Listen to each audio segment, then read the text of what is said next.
Well, I think this is a very challenging situation all around, Patrick. And certainly, in the past, aid has been diverted in Gaza for other uses. And you made reference to pipes being used for makeshift bombs and everything else. I mean, I think if you just take a step back and look at the billions of dollars of aid that have been sent to Gaza in recent years by the Gulf states, etc., by the West, the idea was for that aid to be used to develop the Gazan economy, to provide infrastructure for the people of Gaza. And what happened? The vast majority of that aid went into developing weapon systems and building military infrastructure, which has now been used to attack Israel and provoke this crisis. So, it is, of course, people want to see ordinary Palestinian families and children provided with the basics for existence. But the problem is Hamas controls Gaza. Hamas controls who receives what.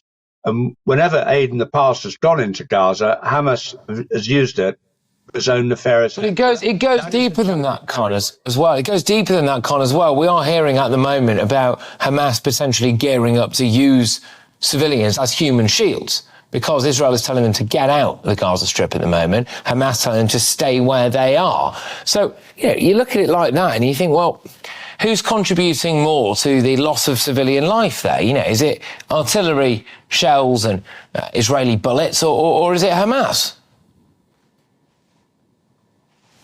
Well, one of the problems we have with Islamist groups like Hamas is because of their religious ideology, they don't really care much for human life, because if you get killed in conflict, then you go to heaven, etc.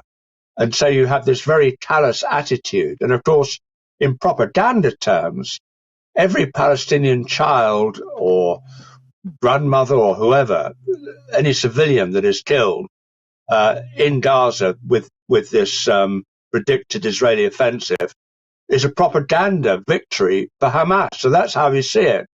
And we've been here before. I remember Saddam Hussein in a different context using human shields in the first Gulf War. It makes life very, very difficult.